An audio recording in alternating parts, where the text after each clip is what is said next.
Hello, my friend, and welcome to Pro Wrestling Daily. My name is Aaron Machbitz. Was the 2025 Royal Rumble the greatest Rumble of all time? Well, let's talk about it. But before we do, I want to share some insights as a former professional wrestler on why putting together a Rumble match is so hard. I've been involved in multiple 30-person Royal Rumble type matches, and they're very challenging to put together for a number of reasons. Why? There's so many moving parts. Every single person who enters comes in the ring and does something. So the people in the ring have to understand what that is, the timing, the pacing, and the selling that needs to happen for that move. Specific eliminations have to happen at a certain time. People have to be clearing the ring at a certain time. Every single person who enters does something, and every single person who gets eliminated has a person who has to eliminate them. So there's so many moving parts and moving pieces that it can get a little convoluted, and the pacing can get a little off, and the ring can get, have too many bodies in it, and it just gets a little crowded. And so what's important in a Royal Rumble match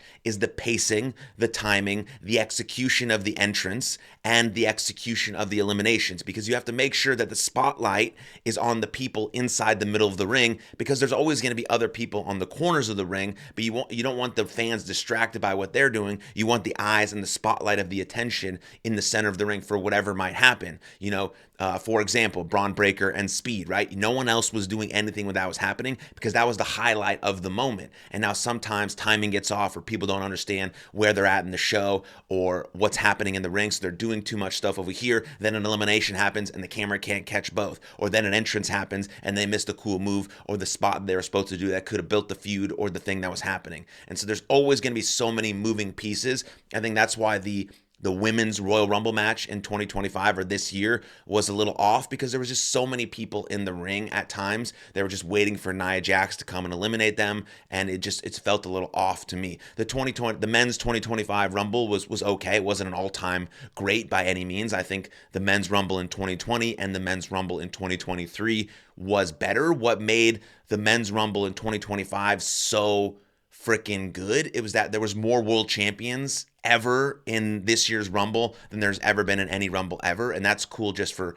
being at the biggest WrestleMania, the most tickets sold, the most star-studded. I mean, there was some great moments inside that match, but it wasn't an all-time great. And what makes an all-time great Rumble, again, is the pacing, the advancement of the storyline, the execution of the eliminations, what happens on the outside of the ring, who's the final six, who's the final four, who's the final two, what are the face-offs, what stories are being built, what's being pushed towards WrestleMania. All of those things matter, and they're all those things that are planned out ahead of time. And so if one thing goes wrong, or someone gets eliminated too early, or they get eliminated by accident, or this happens, it moves everything around, and then you have to reshuffle on the fly and figure out how you're going to still get that done, and figure out how you're still going to advance that storyline if that's what needs to be done for the business. And so there was rumors that Drew McIntyre was absolutely fucking pissed after the show because something went wrong with his elimination. It wasn't supposed to happen that way.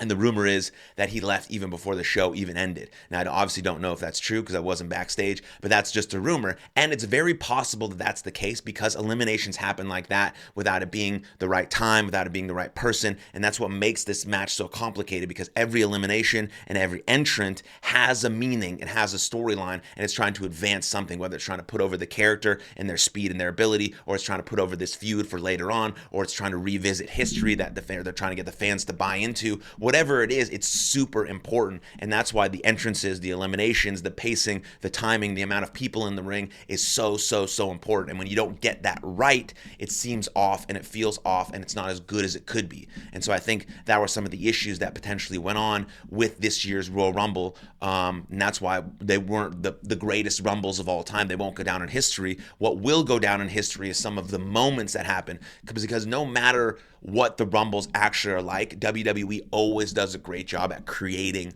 moments. Now, you may not remember the whole match, right? That's why WWE always puts over the fact that they lasted 60 minutes or 70 minutes or 20 minutes or 40 minutes. Because when you come in the Rumble at 1, 2, 3, or 4, there's so many things that you have to remember and be there for and execute perfectly. So it's so impressive. It's so impressive to be in the Rumble for longer than 40, 50, 60, 70 minutes, because there's so many different things that you have to do and you have to execute, and you're there for almost every single part of the match. And so anyone who does that is is ultra impressive. And that's why every single year when the Rumble rolls around, WWE puts that over and puts an emphasis on it, because even though they didn't win, they still had to do so much stuff to make sure that match was great. And I think that's really, really important. And on the women's side, we saw that with Io Sky, Liv Morgan, Roxanne Perez, like amazing job from those three women who I think should have won that match way over Charlotte Flair. Like Charlotte Flair doesn't need to win that match. She could have showed up on Friday Night SmackDown, made this beautiful return, had her entrance with all her cool little,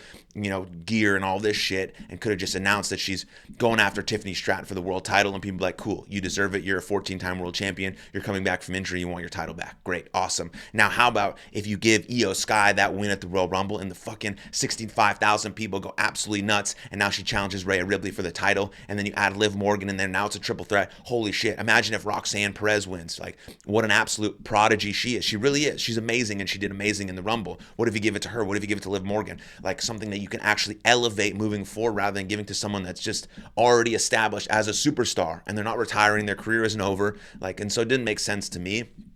And also what I think the women's match missed on, which the men's match did really good on, is the women's match missed moments they could create with face-offs. There was a moment there where we had 3 of the old guard and 3 of the new guard, and they sort of faced off, but they didn't let the intensity build enough. Maybe they had to get to the next thing, or they had to rush to the next spot, or their timing was off, but they didn't let that sink in, that face-to-face, that this is a moment. This is a cool moment of the old guard and the new guard. And they missed that. They missed that opportunity to let that really sink in, to allow fans to digest that, to see what could happen forward in the future. The men's matches always do an amazing job with that. I mean, you saw that with Roman Reigns and CM Punk and Seth Rollins and John Cena. And they just take these moments in to soak it up and be like, this is a fucking cool moment.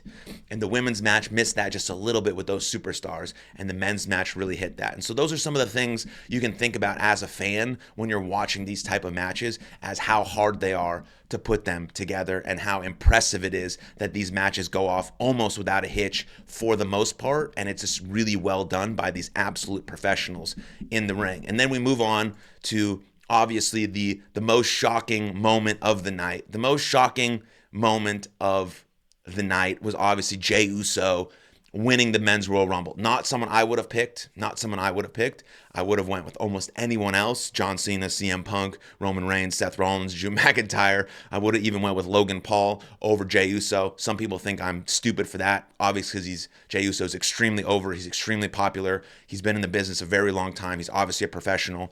I just don't get excited about another Jey Uso and Gunther match. They've had a bunch.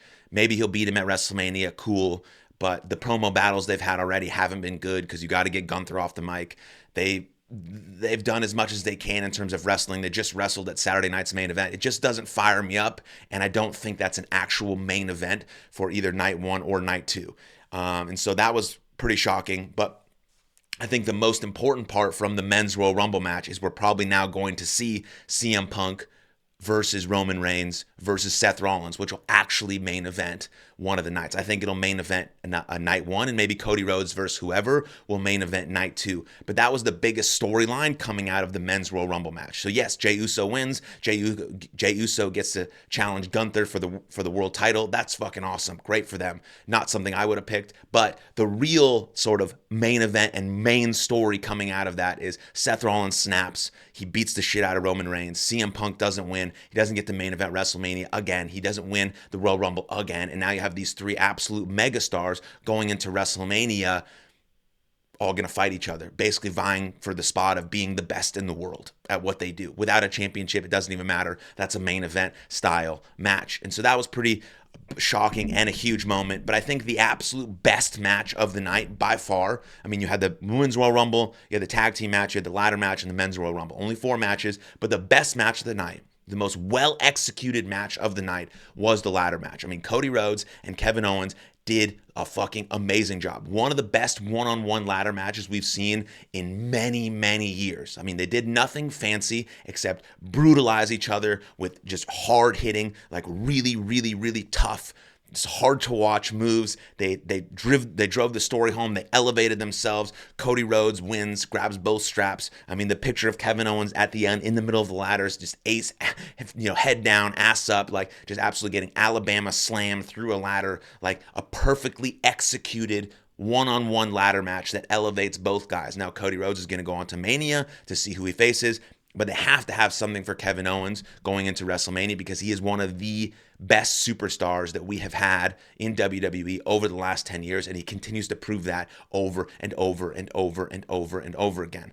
And so I wasn't shocked by Nia Jax. I just don't understand why she keeps getting more and more pushes, why they have to wait. Like, one of the reasons, again, why the women's Royal Rumble match wasn't very good is because they waited so long, because there's so many wrestlers in the ring. They just waited so long. Oh, wait for Nia Jax to come out and she'll eliminate everyone. She doesn't need to be put over anymore. She doesn't. There's so many other superstars who are better, who are more capable, and who are probably just as strong, you know, one of them being like Jordynne Grace, who can do what you think Nia Jax can do. Done. She's done. I'm not trying to critique her. I get fired up about this. I'm not trying to critique her as a human. I don't know her. She might be absolutely fantastic and lovely. But as an in-ring competitor, an in-ring performer, she has not gotten better and doesn't need to continue to get pushed as the superstar that she is. There's so many other people on the roster who can take over that spot and be better than her, Piper Niven being one. And so I just get sick of that. It's kind of annoying, but whatever. Again, shocking moment, Jey Uso winning the strap, or not winning the strap, winning the Royal Rumble.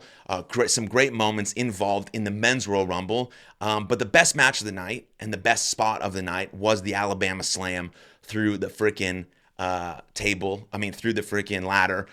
Speed, shout out to Speed, the streamer Speed, for taking that absolutely gnarly spear from Braun Breaker. I hope his head is okay. He bashed it against the canvas, and that doesn't feel good at all. But there's a bunch of great moments throughout the night, and I really appreciated the whole show. And I think as fans, we can really appreciate the show because of what the performers did, how well they executed things. But I think there's one thing that I want to end on that's really important for me is what's next for my boy John Cena. What's next for the greatest WWE superstar of all time, John Cena. John Cena was in the final two. He got eliminated by Jey Uso, almost won, almost did the attitude adjustment over on the apron to have him win and go to WrestleMania, but he loses. Jey Uso wins, comes out on top. And I think the most telling part was this. John Cena did a press conference right after Royal Rumble, and he said, I usually do what's best for business. That's what I've done for the last 23 years. And what's best for business, John Cena said this, what's best